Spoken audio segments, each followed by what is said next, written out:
Ooh, I should go get my hat. I should go get my hat.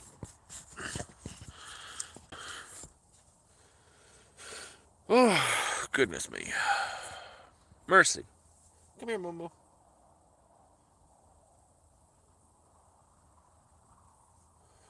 Oh my goodness. Have I got some stories today? I have got some real. Why is this broken?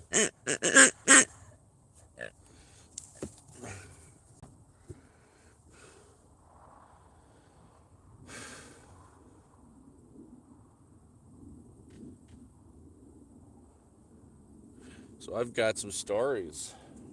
Madness and chaos have ensued today. Oh my goodness. So I've got a little hobby.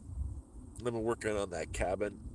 Been doing that for some of the day. I went out for like an hour to see what my buddy up the hill wanted to do today. See if we could go finish this place off.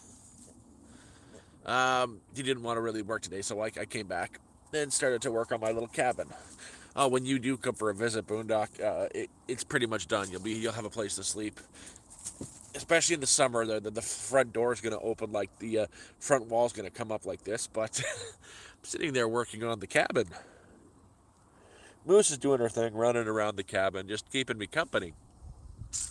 I hear someone coming down the driveway, so I poke my head out because I figure it's Corey, my neighbor. He's been gone for a while and he's supposed to be back sometime in the next week. It's not. It's not Corey. Three cop cars and the animal control van. Oh my god, it's fucking hilarious, man. That guy is losing the fucking organizer. So there's a lot to this. This has been going on all damn day, but there's a lot that happened. So the animal control showed up with the police because somebody had called in an emergency to the police about this very vicious dog here running amok, chasing children, causing chaos, killing children, like hurting people. Very, very vicious, vicious dog running around. You know, this little thing that won't leave my heels. The guy's losing his mind. I knew it was happening too because he was going by earlier in his truck and he saw a moose just sitting at the end of the driveway while I loaded wood. I'd been cutting down some wood so I can, do the paneling on the sides, get it all enclosed, build the door today. But yeah, five cops and an animal control officer. Here's the best part. This is one of the cops there is the woman cop that came last time that animal control got called on Moosey Moo for he called them the last time he called them, and she even remembered Moosey Moo's name.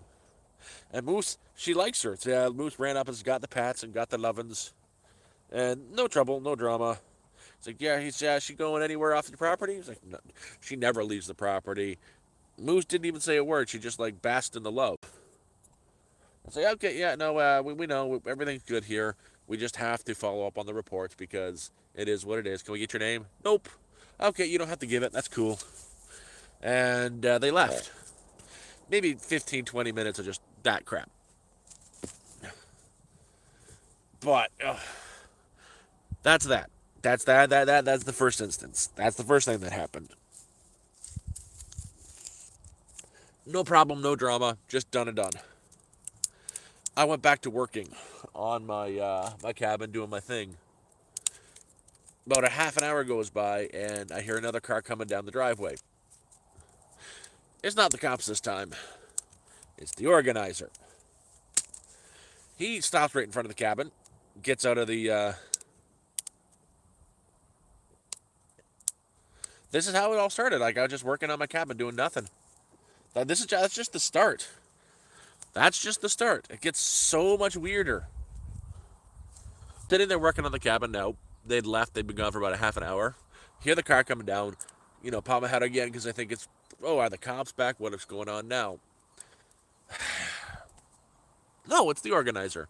He stops right in front of the cabin, and he's just in a very foul mood today. I don't know what's up his ass. He's probably had a fight with his girlfriend or something. He needs to take his rage out on everybody around him. He gets out screaming at me. Sorry, 20 feet, 20 feet, shaking his finger at me. 20 feet, 20 feet. I was like, the fuck's up your ass, bud? It's like, your cabin's too close to the road. It has to be 20 feet. Or you're going to have to tear it down now. Get rid of it. It can't be here. 20 feet, 20 feet. It's like, okay, first of all, chill. This guy's like losing his freaking mind. I, I'm not upset at all. I just tell him to, chill out. And so, first of all, you're asking 20 feet, right? Yeah? My cabin is 23 feet away from the driveway. Not only that, I've got a contract stating it's 10 feet. So I can go get that for you. I read my contracts. And yeah.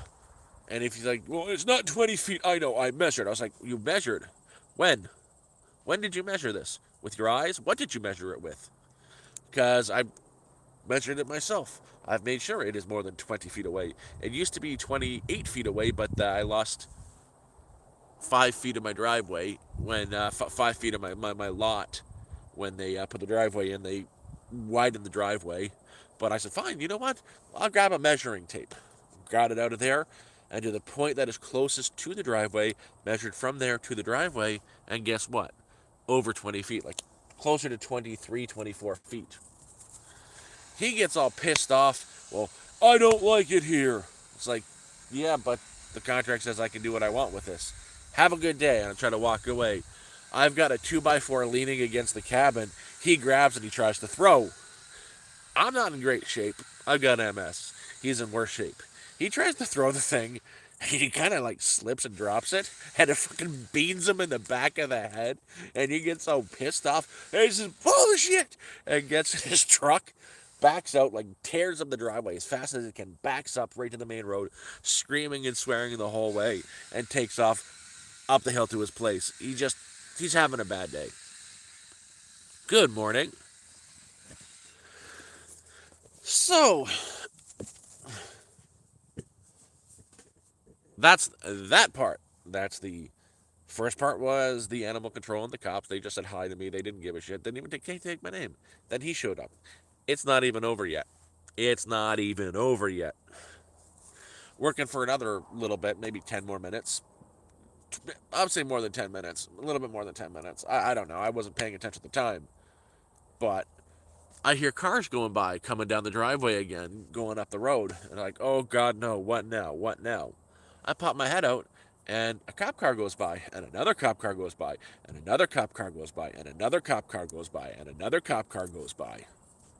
Just right past my driveway to up the hill. I was like, I wonder what's going on up there. Should I go and check it out? Nah, I don't care. I don't really care. I go back to working.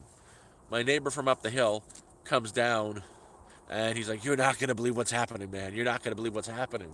It's like, well, what's going on? The organizer is getting taken out in handcuffs. I don't know what for. Well, I know what for. I didn't know what for, but it's nothing to affect the area. So there's another woman that's not too far from him that's fairly close to where he's chosen to stay now because he moves a lot. And yeah, I guess he got into a fight with his girlfriend, and they were on the lawn throwing glass and yelling and screaming, swearing, throwing shit, fighting. So the woman that is closest to him, and she's a really nice woman. She's the one that made the dinner for us when we worked on the guy's place the other day, my neighbor's place. She's the one who cooked that beautiful dinner, which was fantastic dinner. I loved it. She called the cops. Cops came, and they got into well, I guess they arrested the organizer because they believed his girlfriend over him, and she had bruises and whatnot. But yeah, he has been taken away in the back of a cruiser for domestic violence. So that's been my day. It's been an interesting day, and all I wanted to do was work on the cabin. I think working on that damn cabin today is bad luck. Cops keep coming by. But now it's going to be quiet for a bit because he is gone.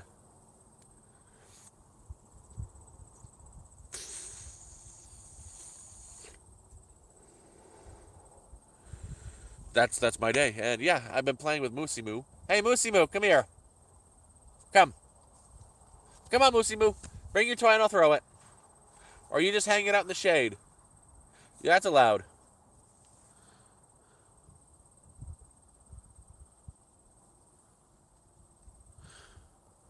Yeah, I don't think his girlfriend's hurt. She's a bit of a crazy herself. I think they got into a very loud argument and started kind of abusing each other. And the neighbor that's closest to them just finally got fed up and called the cops. I'll tell you about the majority of the people that live up here.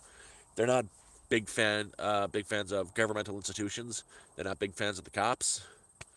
That neighbor over there will never call the cops. Those neighbors will never involve the police. It takes a lot for someone up here to actually call the cops on anything, and I think the neighbor just finally got fed up with all the yelling and the screaming, so she placed a call. Oh no, I think he's got some mental problems or something's going on in his home life, and I don't think now it's been confirmed that there's a lot of crap going on in his home life. He's probably fighting with his girlfriend daily, and it's been getting progressively worse for me up here since his girlfriend moved onto the property. Um, he's been like trying to single me out and pick on me. The last one he said, "I've got to get rid of the camper or tear down the shack that I've been building because he only wants one dwelling on a half an acre lot. That's all that's allowed." And he, in his mind, he changes the rules daily for me, specifically for me. But I've got a contract that says I go by with what the contract says, and I stick to the contract. I don't actually have. I've got my place. I've got my camper. I live in the camper. I don't really have a use for a tent, unless it's a giant military tent I can put over a small camper. But no, I have no real use for an actual tent. In all honesty, if you've got a tent, the best thing you can do for with a tent is find your nearest mission. Find your nearest Catholic mission or Christian mission, a place downtown or something that there's a lot of. They'll give them away to someone who needs it if you've got a spare tent. Sorry, I'm a mess today. I've been doing nothing. I need my hat, but give it to a mission. They will get it to somebody who needs it. Same with any extra sleeping bags you don't want anymore. Find a church or a mission that takes them in that will give it away to homeless people. Though those places saved my butt a few times when I was homeless, my camps got destroyed. They gave me new tents, new sleeping bags, and stuff like that. I personally don't need it, but that's a way you can actually help someone. You just also there's a lot of good people who are just homeless in a bad situation. There's also a lot of bad people who are homeless in the situation too. It might go to a drug user, but really everybody deserves some sort of warmth and comfort. So like just to stay out of the elements. It doesn't matter if they are addicted or they're not. It's going to go to someone who's going to use it and who's going to use it because they need it. So if you have an extra one and you don't need, your local mission are good places for that.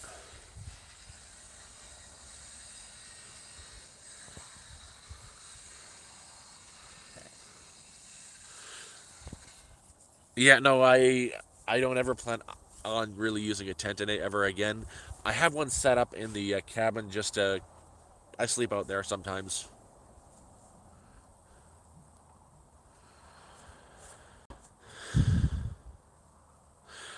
Well, Clippy, there's a few of the missions that do it in Toronto.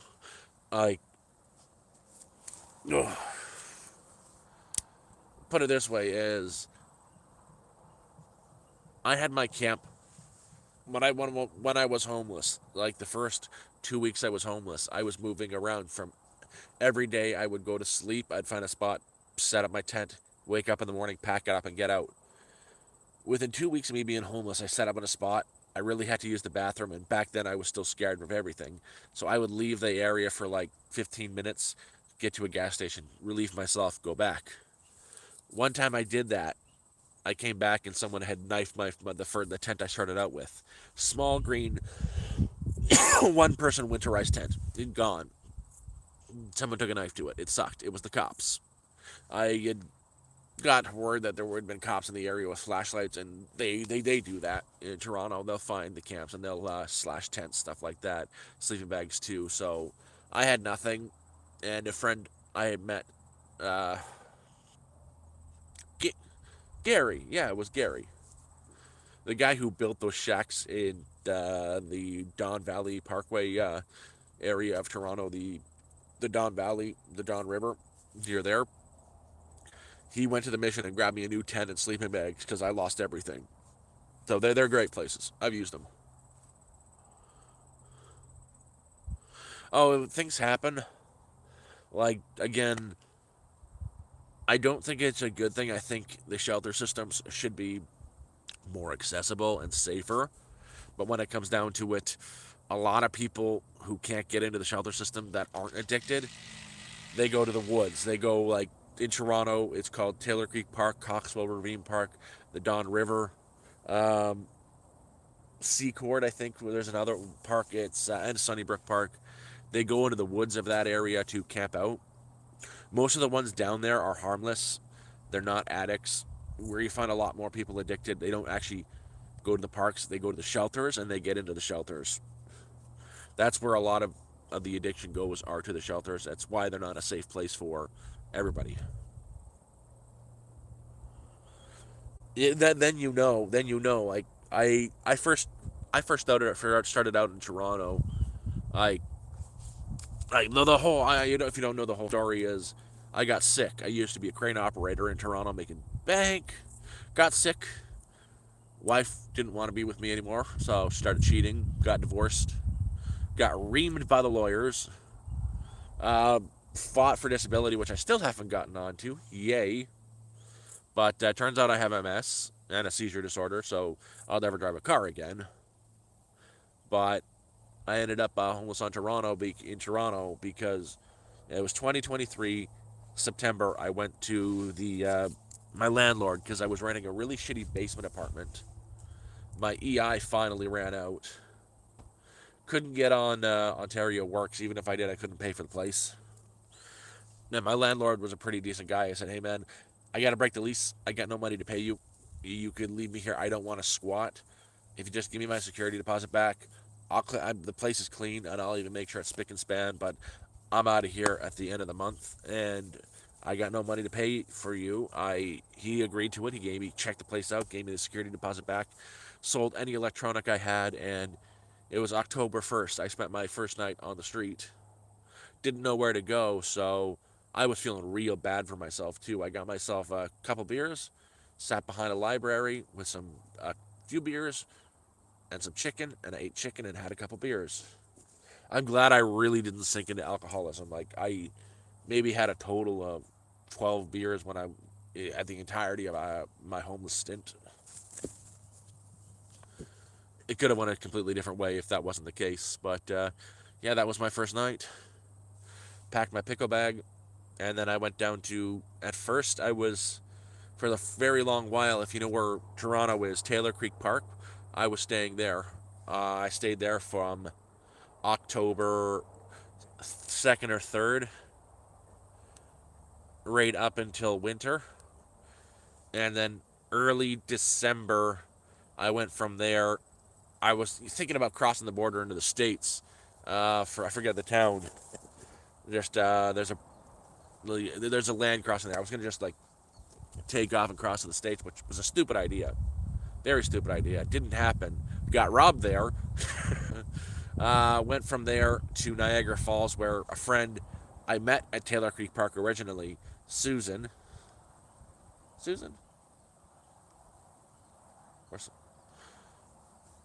She was working temporarily. That's what she does.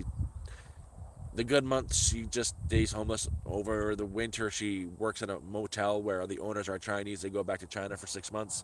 She works there for 6 months, gets her old age pension security, lives for free, doesn't get an apartment, saves her money, lives outdoors, does it every just to circle around. And I met her up in Niagara, where she told me I could get some cash work at uh, a bread factory. If you know, you know what bread factory. The only bread factory in Niagara Falls that paid cash daily. And I found they were stiffing me on the payment because I went there with everything, and they were stiffing me like 40% of what they owed me. I got pissed off. I demanded the money. They gave me the money, and they wouldn't let me come back. I ended up going back from there to Toronto, from Niagara Falls back to Toronto, where, again, Taylor Creek Park area. If you know where the there's two sets of statues. They kind of look like either some people say they're elephants, some people say they're polar bears. I say they're teeth. There's one set on one side of the highway and the other side of the highway. One side of the highway has a parking lot and this old ass electrical building. The other side has the teeth. They're a bit hard to get to. Those are the ones I was staying by. I had a little camp at the back there, or originally it was a tent on the other side, down behind all the bushes.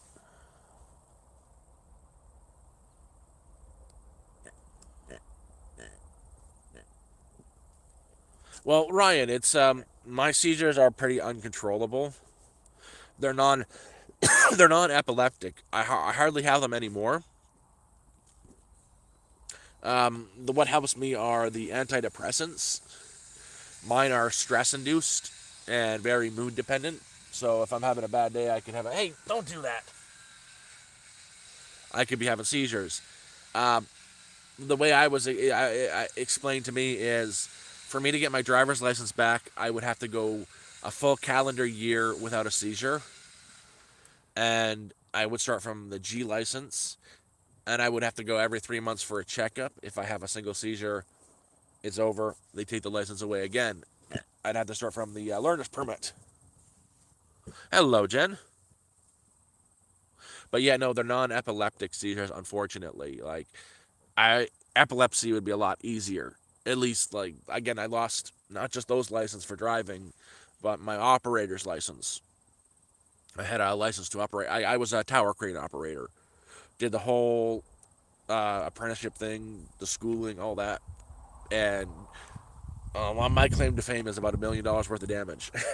That the first seizure was early 2020, 2021, right before COVID, January. Spent 3 weeks in the hospital because once they started, they didn't stop.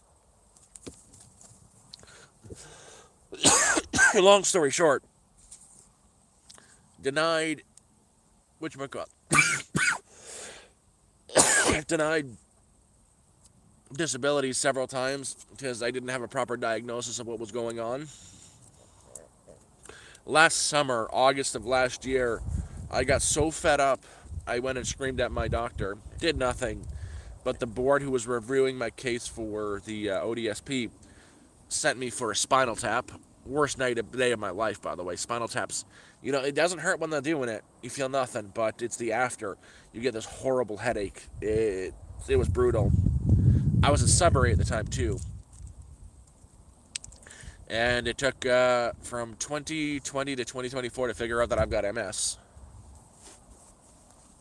But yeah, as I was saying, from Toronto, I stayed in Toronto from October to December. Bounced around to Niagara Falls for right up until the new year. I was back in Toronto for January, where I stayed for January, February, March, April, May, and I left June. That first year, I lucked out supremely. It was the mildest winter on record. There was like no snow on the ground. It was honestly, it was easy. After that, I left. There were some issues in the from Discord and the YouTube channel. I got scared and left the city. Someone made some threats who knew me personally, so I left running. Where I was lucky enough to go to Sudbury, and I found work. I initially went up there. I initially went. Sorry, dry throat. I initially went to Sudbury for a job interview as a night auditor in one of the motels. I didn't get that. Not at all. I got there and they said no. I was fortunate enough to not, think I was going to get it right away. That was, um, I got lucky because I hitchhiked from Toronto to Sudbury, and on the way, I found a job posting for part-time temporary work for the summer at a fishing hunting outfitter store who rents cabins kind of deal. I went up there, checked out the place the day before the interview because I set up the interview for the day after I got there, the day after the interview from the motel.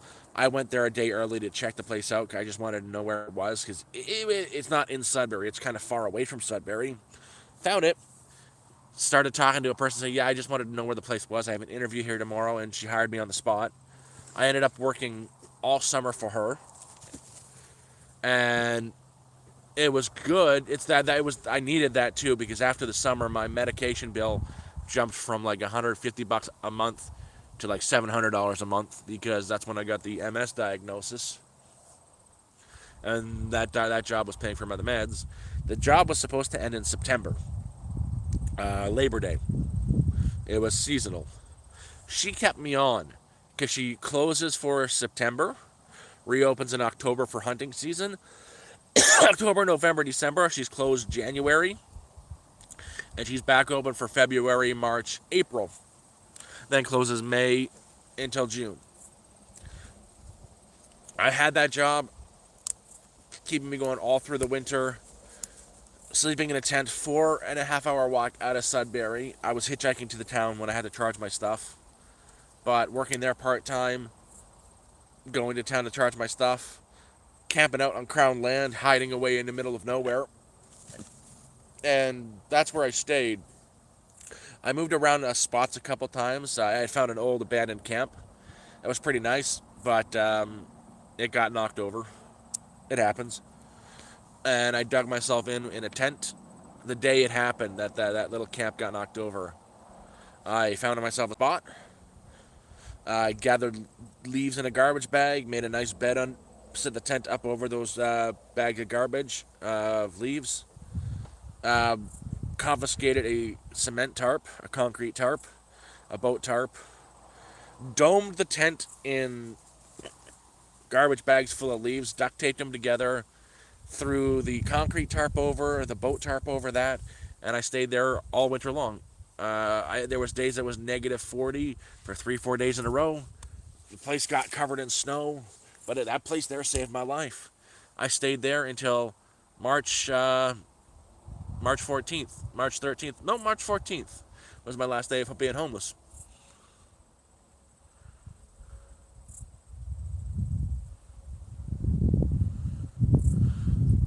You're very lucky no one was hurt, man. You're very lucky.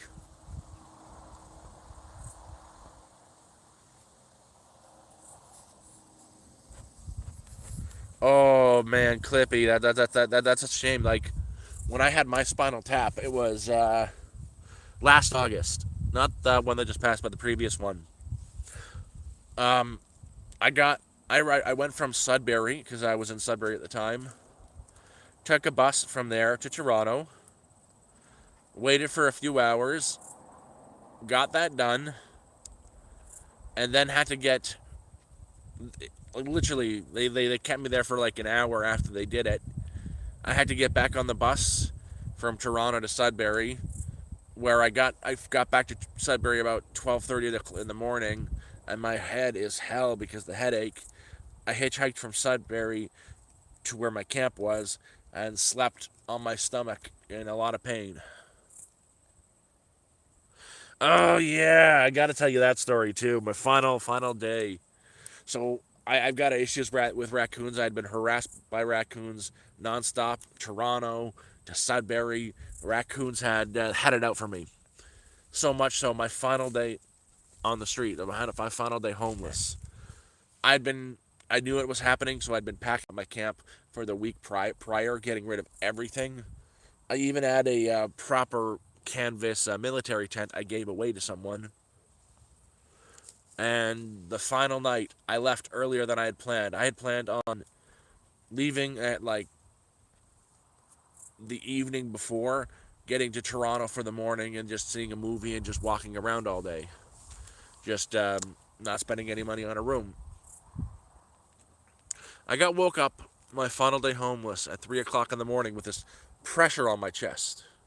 Like there was a weight on my chest, and I opened my eyes. It's about 3 a.m. What is it? There's a freaking raccoon on my chest, staring at me in the eyes. I screamed like, "Ah!" Freak! It scared the raccoon out. It scared the crap out of the raccoon. He jumped off, took off out of the tent, and stopped. Right. So there was no door on the tent. I broke it a while ago. The zipper broke, and it was just covered over with a tarp. He was on his way out underneath the tarp. He turned back around and looked at me, and I swear to God, he did that to me, and then took off. That was my farewell.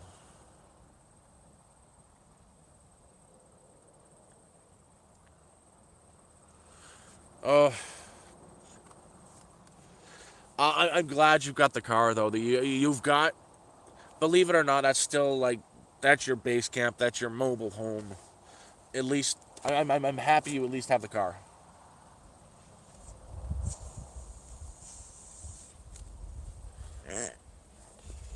I gotta throw a pig.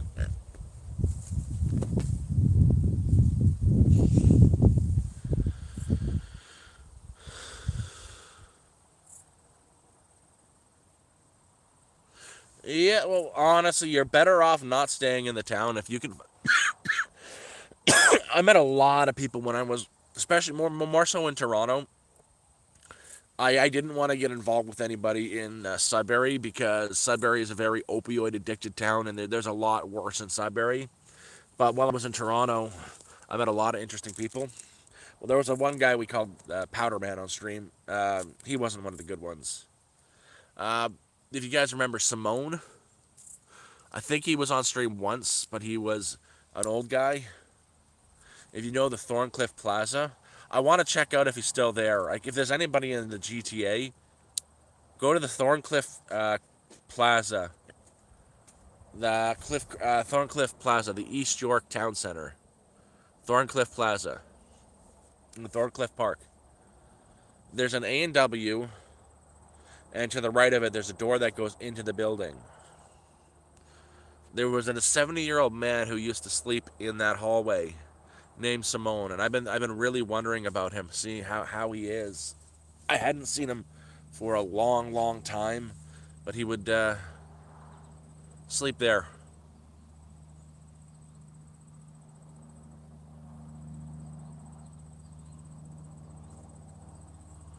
I get a little bit of ad revenue from this.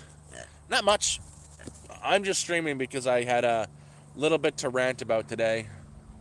I make more money off of shorts. So far this month, it's $40. I need to get it to the $100 mark so it can pay me out next month. But yeah, let's not. I don't want to talk about money because then I'm gonna get in talking about the money problems, and oh my god, I gotta get my meds stuff. I don't want to talk about that today. It's something I don't feel like worrying about. You really, honestly, it's more for your mental health, especially if you have no one to share your struggle with. It's good for you just to get it out there for you, even if it goes nowhere, and you just get to talk to people, make friends. It's on it. It's healthy. It's healthy.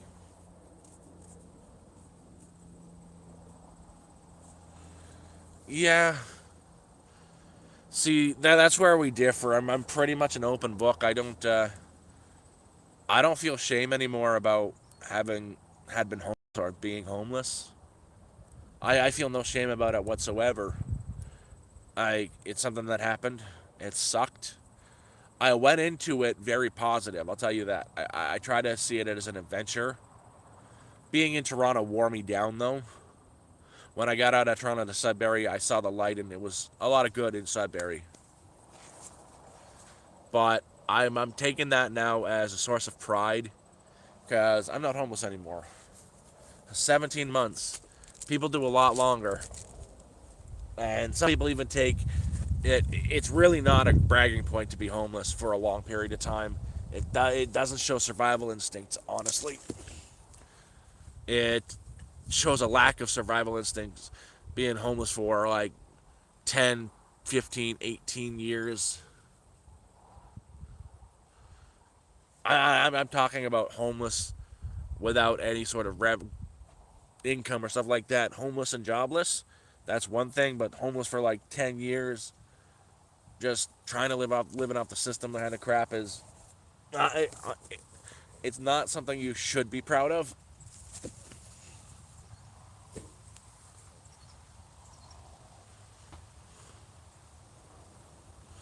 Exactly.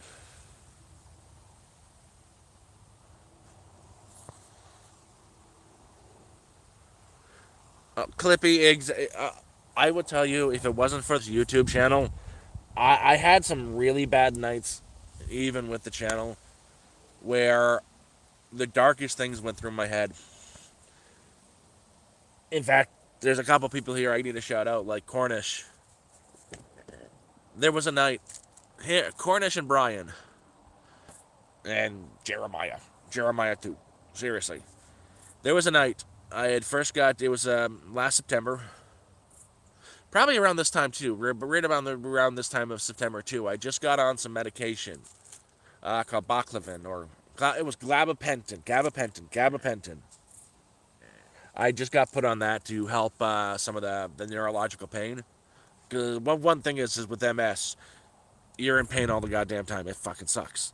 I get these horrible cluster headaches that are uncontrollable, but what's worse are the legs. So your brain is forming little holes in it.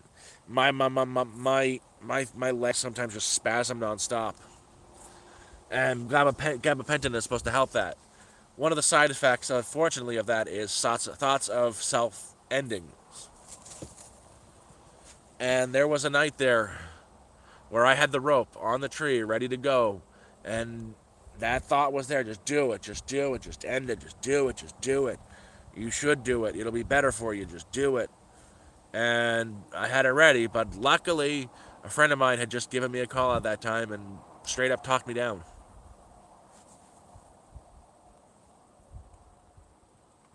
Yeah, no, see, my gabapentin isn't wasn't for seizures though. It's for a neurological pain. I think I'm now on Tisodin for it, which helps even better without the whole dark thoughts. My seizures are non-epileptic, so there's no actual medication for my seizures. They're like just there. What they use to control it are anti-anxiety medication and antidepressants. They get worse the more stressed I am, and it is what it is. I say I'm hardly having any since I've been here. I'll tell you that much.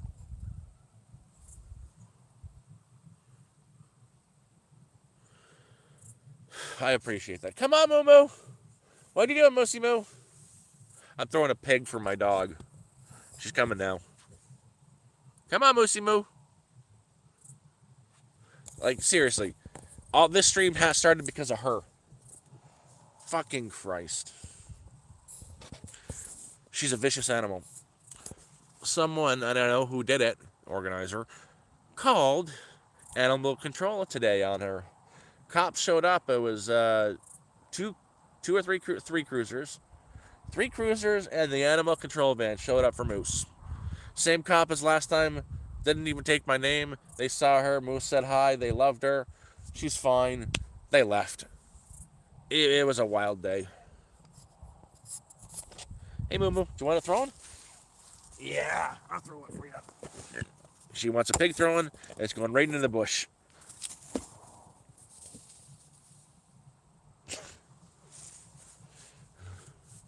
Of her little hops through it.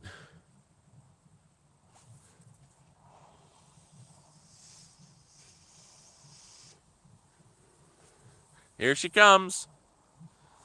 There she goes.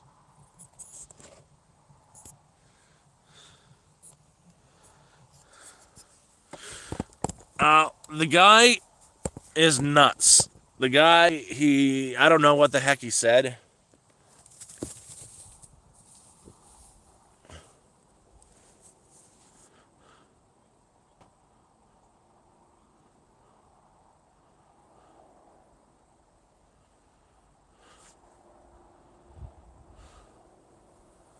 Well, again, the cops were here for him today. Like, it was so much crap that happened today.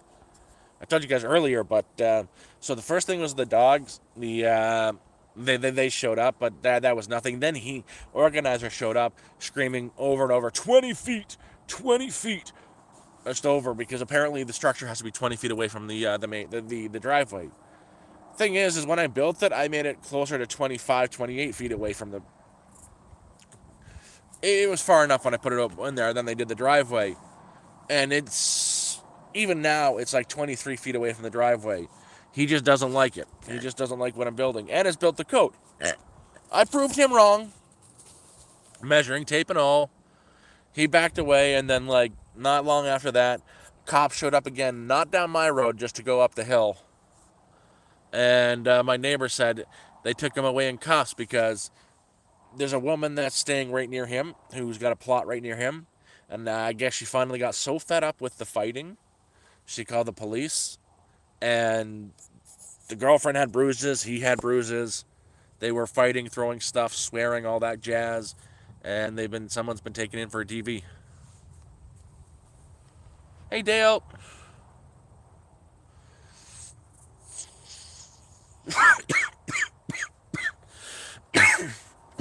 And yeah, Boondock has a YouTube channel. He's a really cool guy. Definitely look him up. Same as his username.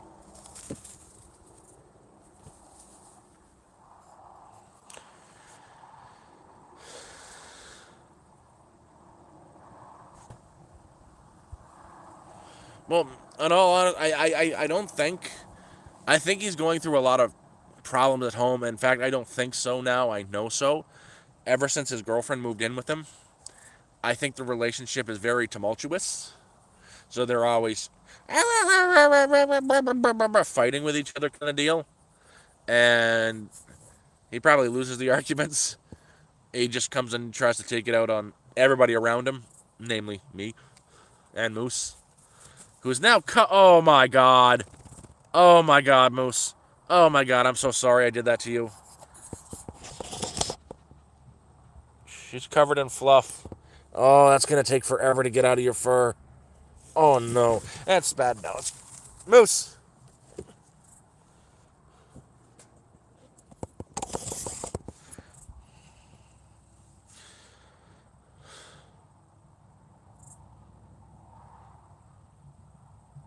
And from New Hampshire, winter from my car.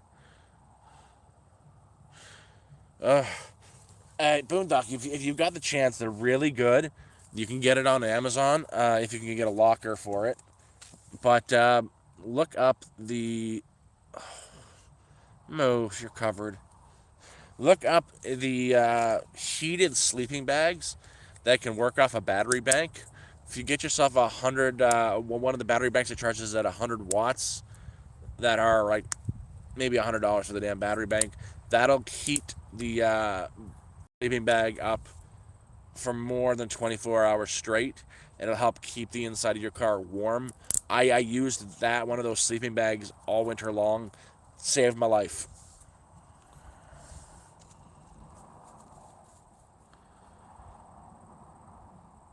Yeah, even when so she was stoned the other day. She got into a toad. Her and her boyfriend, bad influence. Um, she was just cuddly all night. I took her. I ran like one thing I made sure to have is I've got an envelope with emergency money in it just for her. There's still like $200 left in it. But up the street there is a veterinarian. She owns a veterinarian clinic, a horse farm, and her dog grooming business. I put her underneath my arm, walked her up the hill, went to see her. It was her hours. And yeah, she's like, oh no, the dog's fine. She's just a little bit stoned. There's going to be no problem. Took some blood, sent it off, but she's going to be fine. She just ended up spaced out for like 18 hours, super cuddly, didn't want to leave my side, and was terrified of her water bowl.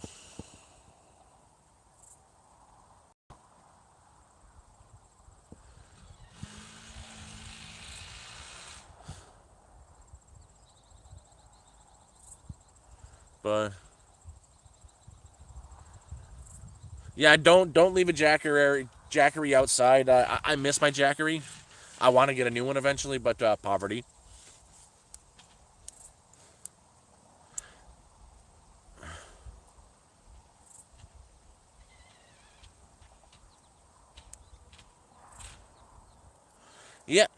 My next one is I know I gotta try to put as much as I can possibly put away from this payment on the 22nd. I'll get it from YouTube.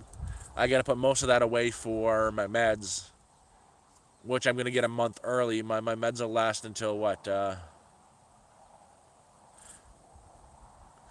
Till the 10th of November.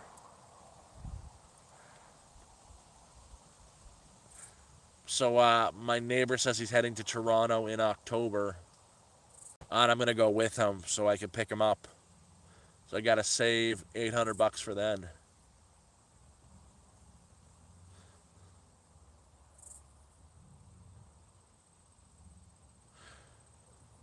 Yeah.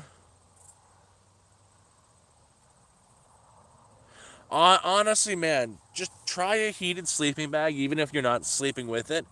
It's enough warmth coming off of it to keep a very small area warm. It kept the inside of my tent warm. There were days I was just running that beside me just to keep the inside warm. Hello, Ryan Huckins again. I'm gonna go have to find her a brush. She is covered in so much crap. You're not going into the bed when you look that bad. You got seeds covering you, and you're proud of yourself, aren't you, you little shit? Like, look at that face. That's the face of, I'm proud of what I did to myself. I'm covered in seeds and burrs, but I'm happy about it.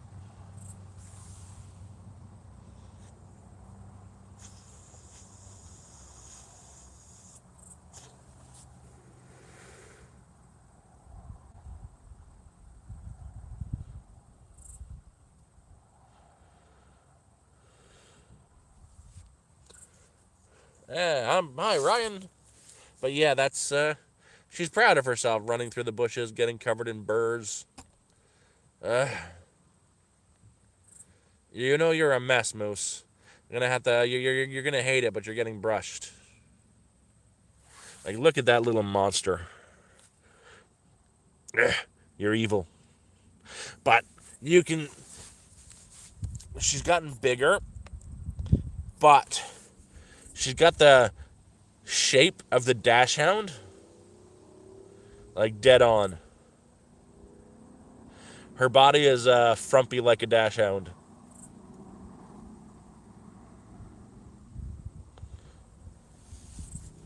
Surprise, Moose, you're on camera. But I'll tell you, she is a great dog.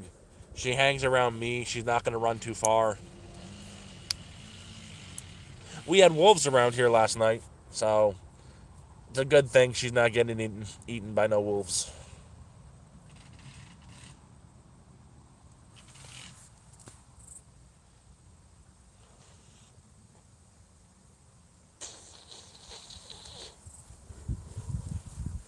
We're going to be doing some duck hunting in the very near future.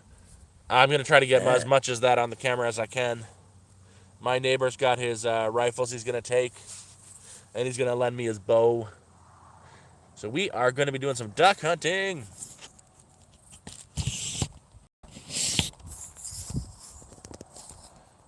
That I'm looking forward to, some smoked duck.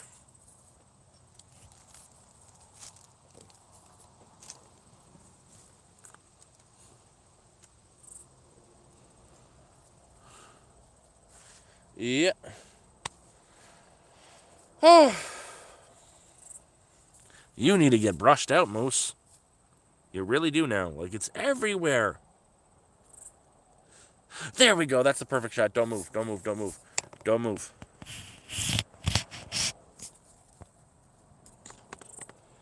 Hey, I don't need to see your puppy booty.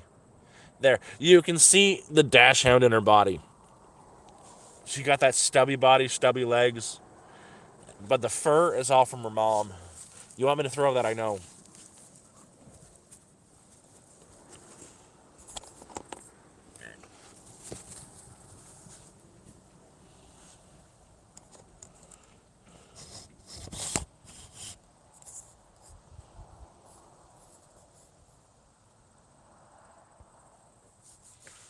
See, Garrow, I wish I was near you. I've got the construction experience. Plus, heck, you should see all the building we've done. I can do roofing, too. Roofing's not a difficult thing to do. That wouldn't be a difficult thing to fix. You just get yourself some tar paper or what do they call it? I think they call it roofing felt now. To rip up the shingles, throw some roofing felt down on the pre-existing roofing felt if it's there. Shingle over that. It'll be fine. You won't have any leaks.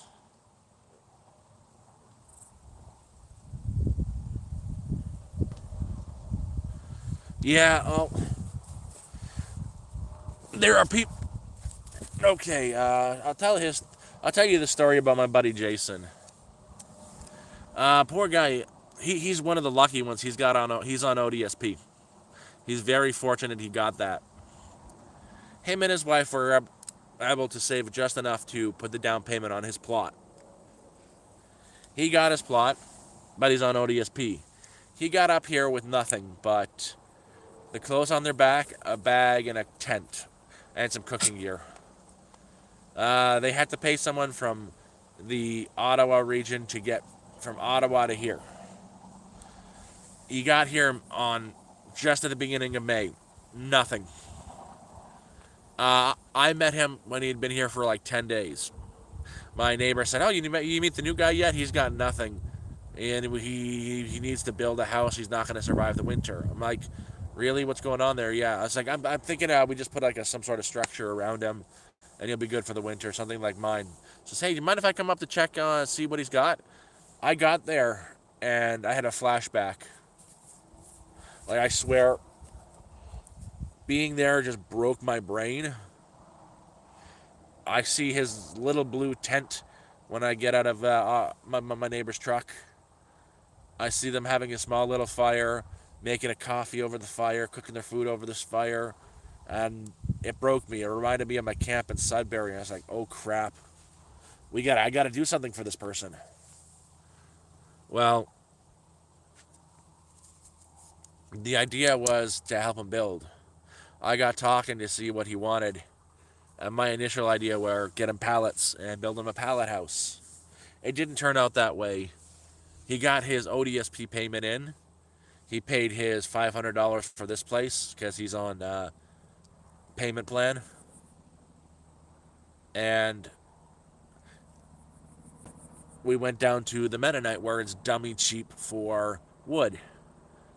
He kept spent $500 on this place, kept $500 for supplies, spent $500 on wood, and I sat there with him and I drew up a plan for what he needed.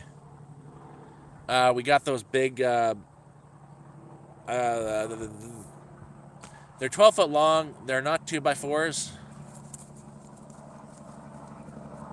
I think they're 4x4s. Yeah, they're foundation pegs. Got a bunch of those. Got wood for some flooring, and we just they're 12 foot. Everything is 12 foot long, so we just put them in some cement blocks, tie them together with the 2x6s, and we put them up a floor. We tarped it all in so we'd have a nice place to be, and he's been slowly going there every month, spending $200-300 on wood, insulation, all that stuff, particle board. And as it is now, when I went up there last, we built the frames on Sunday. First place, that's the dinner I got. Was they made me dinner, but I built the frames for his wall, put them up, and even put we got the base foundation done around for the particle board. He needs to get more particle board. Put in a particle board floor, and we just got to finish the outside. But that's what we've been doing. Yeah. Oh no. I'm glad I could help. I'm glad I was there. It wasn't just me either. His direct neighbor, my buddy, helped a lot. Another guy right across from me, Ithamar, he went up there and helped. He made sure everything was level when we were putting it in, but he's going to be okay for the winter. And he spent almost May, June, July, August, September. He'll have spent $2,000 when the whole place is finally built, and he's got himself a 10 by 12 foot tiny home with 12-foot ceilings.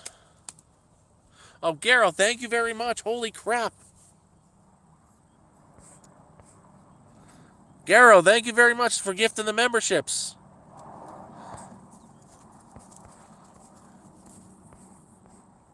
Cornish, I didn't see you in here. How are you?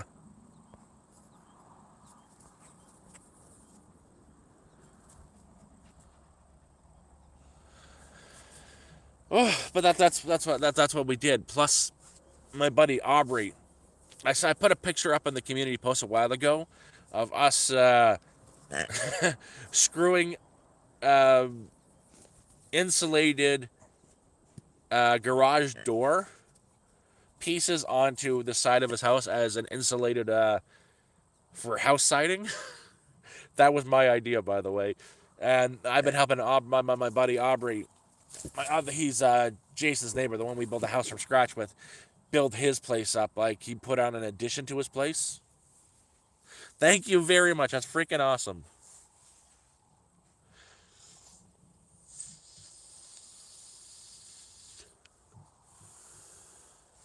And that's what we've been doing. But I gotta show off. So the building I built, the cabin I built, I've only spent a total of $20 on it, and it's 90% done. I just got to finish up the inside. I might need one more sheet of particle board for the flooring, but it's got all the walls on it. There's no places exposed anymore to outside, so there's no drafts. The floor is done. The roofing is done, and I'm just working on the insides now. I want to show that off, but I don't want to show it off now. I want to show it off when it's done. I put up the plastic on the main area, so there's no leaks or anything so far. Next to go up will be the felt, the roofing felt, the tar paper, and I think I'm just gonna not do shingles, but just do tamarack logs and just screw it to it as the siding and the roofing. But as it is right now, you can sleep in the cabin and nothing's getting in it. Hey, Big J. Moose wants to throw. And yeah, that's how it's been going. Like, that project there was honestly, I wanted to put up a secondary place just in case someone needed a place to stay, that I can provide a warm place for them. I've got the small wood stove for it all ready to go. I've got the wood. I got to build a bed in there next, but that's what it's going to be. I'm going to do a bigger one right where I'm sitting right now. I think it's going to be what, rated right from the whole area, so that's about 12 foot, maybe by 12 feet. Just a nice big box here. But that's a smaller one. That's the one that's kind of an experiment. I wanted to see how much I could do without spending any money. And I got to a point where I needed sheet board. I've spent a total of $20 on that. Didn't even spend money on nails or screws. I got those from pallets. And yeah, that was the main experiment. So I'm thinking my next one I could do completely for free, but I'll have to harvest wood over the entire winter. Like, every day, go to the back, take a tree down, bring it up, and get it prepared for the build that I'll do starting springtime, like right here, and make this big build right here, make a big house where I am here, just to have it. And hello, Cornish, I knew you were here.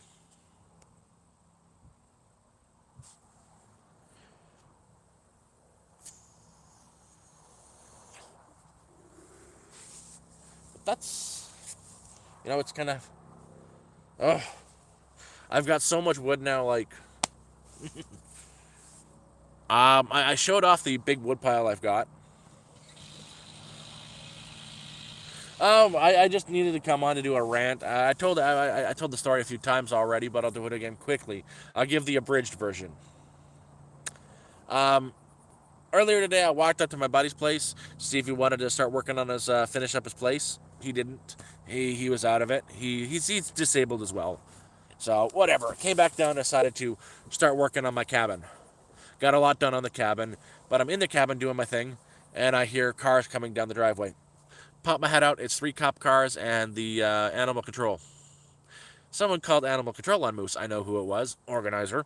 Uh, Moose went over to say hi to the one of the cops that got out of the car. She's met her before. Moose loves the cop. The cop loves Moose. Moose is a good girl. They stayed all of 10 minutes, did the whole got a report of a vicious animal. We know your dog isn't vicious. We've met her. Moose got her pats and lovins from the cops. They asked me for, hey, can we get your name for our report? I was like, hey, same as last time. Nope, can't do it. Won't do it. Privacy kind of stuff. Okay, you have a good day. They left.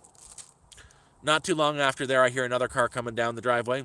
It's the organizer, and he just start yelling at me, pointing his finger like this, 20 feet, 20 feet, 20 feet, over and over and over again. He's yelling at me because he want the cabin I'm building is close to the driveway. Thing is, he doesn't know is in my paperwork it says I can build up to 10 feet to the road. I keep my paperwork, and I said that to him. And even then, the cabin is more than 10 feet. The cabin currently is at 23 feet. It used to be at 28 feet, but I lost 5 feet of the front of my lot when they did the road. When they put they expanded the road. But even then, I grabbed the measuring tape and says it's this. He gets all pissed off, tries to grab a 2x4 I have on the leaning up against the wall, tries to throw it, fails at that, smacks himself in the back of the head with it, gets all huffy, hops in his truck and disappears. So I go back to working on my thing, and I hear cars going by again, not too long after. Car after car after car. 5 cop cars go by. Oh, Juicy Chicken, thank you very much. My day is actually fantastic, but thank you. I appreciate the super. I really do. Okay, so 5 cop cars go by, and my neighbor comes down maybe 15 minutes after the cop car go by, and he's like, "Oh, you're not gonna believe this. You're not gonna believe this. The cops are at the organizer's place." Why? There's one person up there beside the organizer, so there's a big area there that looks like a scrapyard. I've shown you guys on camera. We call it the dump. At the back is where he is, and there's another lady that's kind of close to him. She does not like him. She called the cops on him. I guess she finally got fed up because he moved his girlfriend in there, and all they do is fight. I guess it got so bad this time she called the cops. Cops came in force, probably pissed off from the other call that they got today. Go up there, and they took him away in handcuffs for domestic violence. Apparently, they got into a very heated. Him and his girlfriend got into a very heated argument. Things were thrown. Glass was broken. He had bruises. She had bruises. He got taken away. And yeah, that was today. That's what started the whole stream.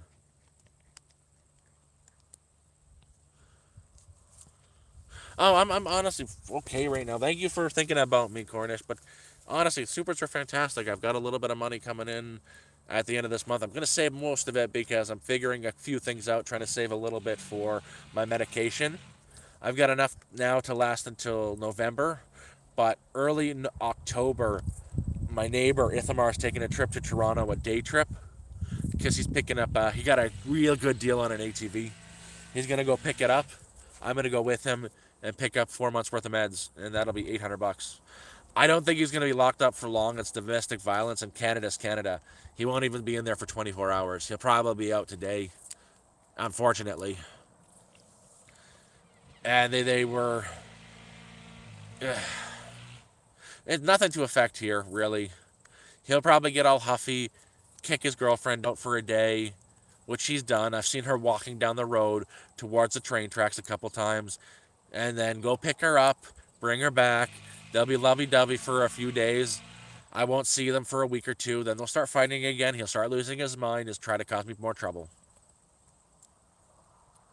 That's how it happens. I know when they're fighting because that's when he comes down here because he's got a stick up of his ass about me. I know what it's about too. I know why he doesn't like me. It's over money. But they'll fight. He'll kick her out. She'll walk away. She'll make it down to the train tracks, which is about a 45-minute walk from their place. He'll feel bad. Go pick her up. They'll make up. And then over the weeks, it'll start getting bad again. They'll start fighting. He'll come down here when they're fighting to start shit with me. They'll get into a big fight again. She'll walk away. He'll go get him. Then all the crap will stop down here because it'll be lovey-dovey, and it'll just, it's a cycle that happens every month.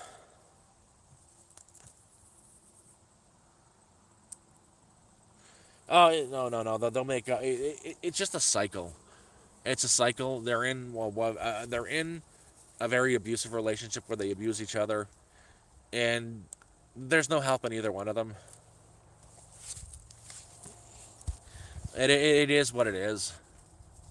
I actually feel bad for both of them,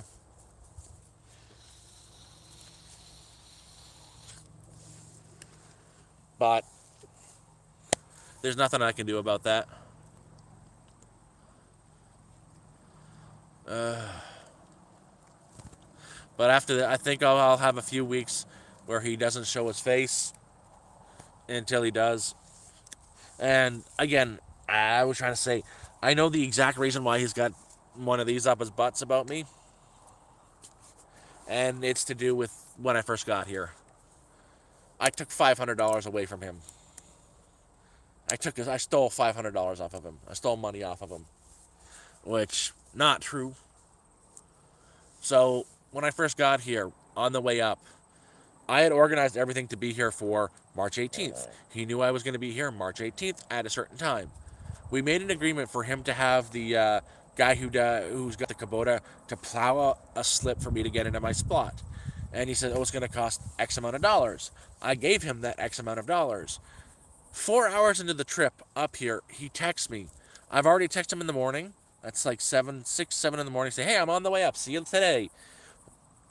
It was about 10, 11 o'clock in the afternoon. He texted me trying to convince me to go back. I was like, but I'm halfway up here. Well, yeah, it's going to be really cold. You should probably head back. It's probably better in the city for you right now. You'll be warmer. Don't come up now. Do it later I have no other options. I'm coming now. We made this agreement. We have the agreement, right? We made an agreement. So I get up here, keep going, get up here, and found out the money I gave him to put the slip in, he never did. Never did. Didn't use it for that. Didn't call anybody. The worst part is from the day I signed the contract for this place, I reminded him every other day to have the slip ready. Have the slip ready.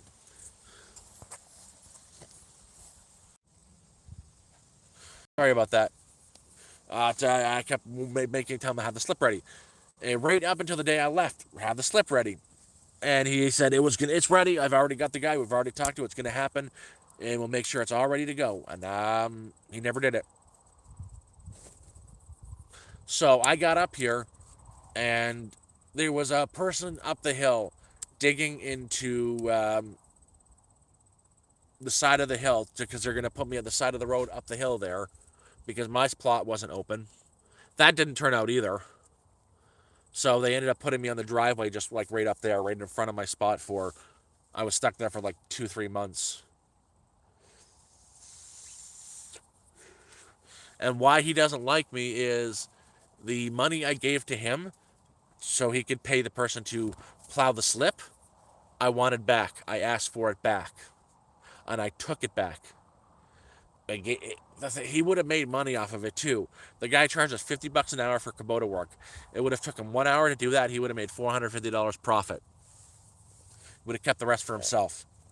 He tried to keep the whole thing for himself, and he didn't do what he agreed to.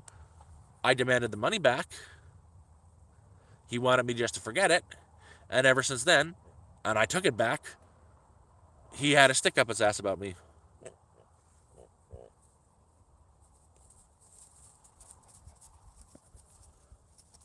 Oh yeah, Clippy. Hello, Simple Jack. Isn't isn't that Clippy thing a protest for video game pricing or something? There's a protest going on right now where people are changing their name or they're putting the Microsoft Clippy dude as their profile picture as protest. And I forget what exactly it's for.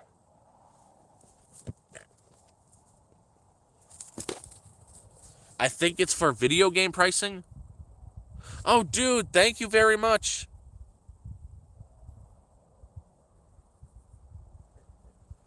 Yeah. No, there's so much. I'm glad I'm out of the city now. Dude, thank you very much, Dale. I'm very glad I'm out of the cities right now. I couldn't handle it. I'm so far up in the boonies. And there's another thing I'm trying to do. Um, like, there's a reason why I'm trying to get that cabin fixed and finished as fast as possible. There's a person I met through here. I spoke to a bit on Reddit, but he's in Toronto right now. Um, he's not an addict. He's a very religious man too, but he's kind of caught the way I was. You know, go trying to get through the system, trying to get on disability, and can't get into a shelter. They don't care about him. A government housing takes 12 years, kind of deal. And he's one of the most religious people I've ever met, but he hasn't been too preachy. So I'm trying to get that cabin fixed for him because he's got no winter plans. And my plan for him is I'm going to have that cabin fully finished and insulated for October 1st because as he tries to make his way through the system, I want him to have a comfortable place to stay and sleep. I know he gets Ontario works, so that's good. But when we go down, when I go in October to pick up my medications, I'm going to meet with him and I'm going to talk to my friend who's driving me, my neighbor who's driving me, to see if he's okay with him jumping in the car to come up here to use the cabin I built over the winter, so he can not die during this winter.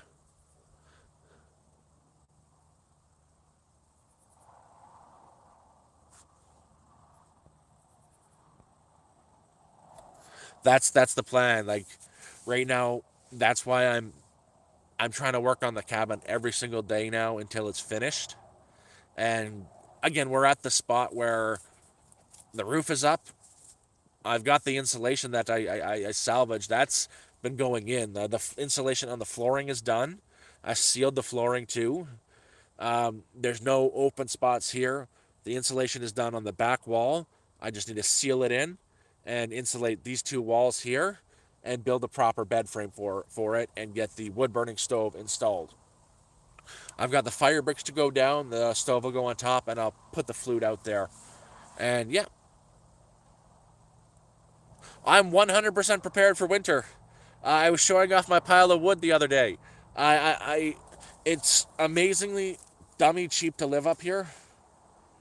Um, I have a stack of 8 cords of wood stacked up in the backwoods.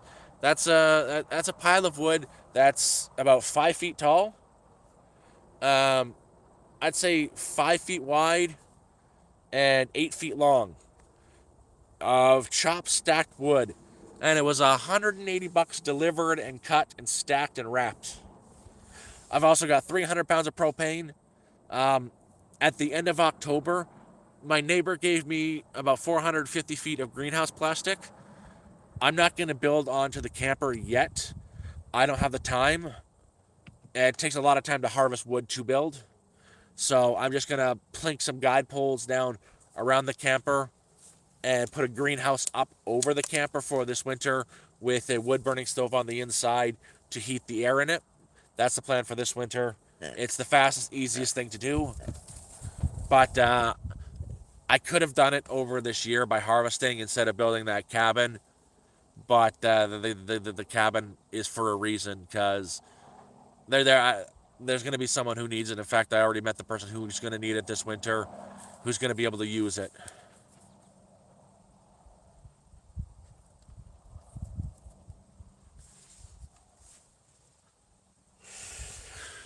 And I know, like, kind of with how everything went this year, things are so much better than it's ever been for a while. But can suck. Like all that's going on down in the states right now. Like I got into my job for 5 weeks, and then the tariffs happened, got laid off. But good thing is up here I have opportunities to work and make money. Like yeah, I've been making money. I went down there the other day too. I put that money right away, put it away. But my neighbors down at the lake, I was over there helping them finish off the baby barn, and that's gone towards the medication money. I'm going over. I'm supposed to go and walk down on Tuesday to the guy who builds the tiny homes. He's got about 10 hours worth of work for me, just putting up more solar panels on the tiny homes he's built. He's got about 15 he's got to get done, and he says he'll give me $50 per tiny home that I install the solar panels and do all the wiring for, so that's better for me, and that'll go towards the meds when I take that'll go towards the meds when I head down to Toronto in October. Um, I'm also decided every interview I get now up here, like I'm not gonna let the dollar store happen again. I'm just gonna lie my ass off to them. I'm the picture of perfect health, you know. They don't need to know anything. If I have a seizure or I pass out while I'm at work, it happens. I don't care. I've learned my lesson with how the dollar store treated me.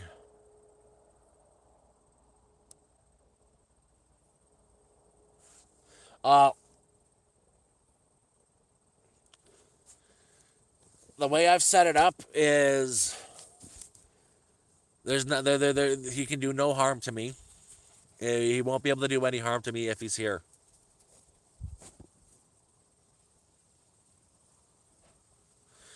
That's so far away, and no. So where I was is about an 8 hour trip south of where I currently am. But she doesn't. When I left, when I quit, technically, it didn't end on the best note. She kind of expected me to stay in the woods while working there for her. Um, it wasn't enough to get by. And yeah, she didn't want me to go. But when I said I can't stay because I can't live like this, she didn't want me to stay. And it really. I liked her too, but it didn't end on a great note. Hey, Moose, you didn't run into that, did you? Come on, Moose. Oh, I know. She kept me alive, and I'm very grateful to her. I will always be very grateful to her. And there's the moose, covered in burrs. She needs a good brush. You want me to throw your pig again? I'll throw your pig.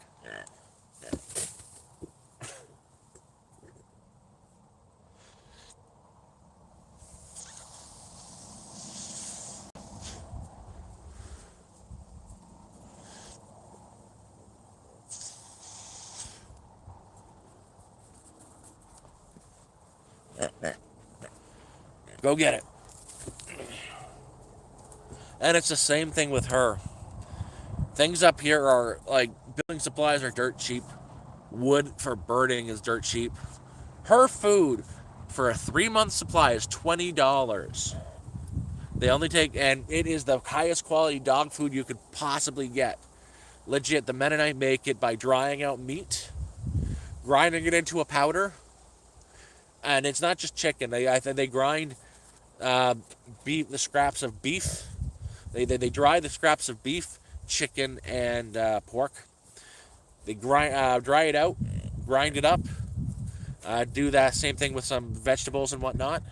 Potato, the no potatoes. They said it was cauliflower, broccoli, and some cabbage dried out. Turn it into a powder. Mix some beef tallow into it, and put it into the little molds. It's almost like pemmican. It's actually so high quality food you could eat it without a problem. And in fact, I've tried it. It's actually really good. But you can't get that at a pet store. It basically is pemmican without the fruit. It's pemmican with vegetables. It's a high quality food feed. And the 80-pound bag of the stuff, they you watch them make it, you watch them package it too. The women make it, and the 80-pound bag of it costs $20. And look at this little thing. She has no complaints. She's thriving on it. She's happy. She's a mess from running around in there. Don't worry, she gets brushed every night.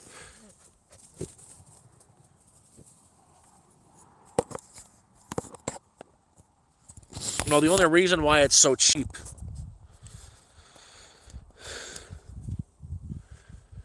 is because it's from the Mennonite.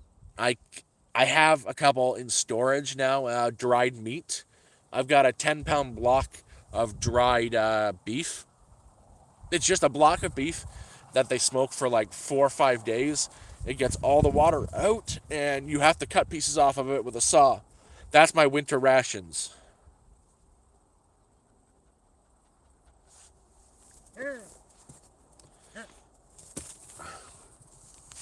Well, you gotta do think something's yeah. I did a video about the garden the other day. I was live and showed what happened to the garden. I was harvesting some stuff from the garden the other day. My radishes, they didn't radish, they didn't grow, and this year has been too cold and wet. So the radishes are like the size of a pea, unfortunately. But that doesn't really stop me from getting vegetables. I'm very fortunate here with the veggies. Is I've got a friend, again, my buddy up the hill, Aubrey.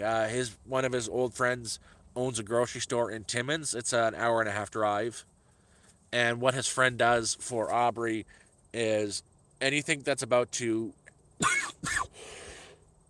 excuse me, have to be thrown out, like your meats and whatnot. Like it's the day before they're no longer allowed to sell it. Instead of throwing it out, they throw it in the freezer. Same with vegetables that are about to expire. Instead of throwing it out, they'll give it away to him, and he'll come by with like 20, 30 pounds of meat. In fact, Aubrey's here. Speak of the devil, and he shall appear. I might have to go. Aubrey, speak of the devil, and he shall appear. Jesus. Hey guys, I'm gonna have to let you guys go. My buddy Aubrey's here, might need something, and if he needs something, I'm gonna go help him every time. I love you guys, but I'll probably be on tomorrow since we've got the sun. But I can't say no to him. Take care, guys. Bye bye.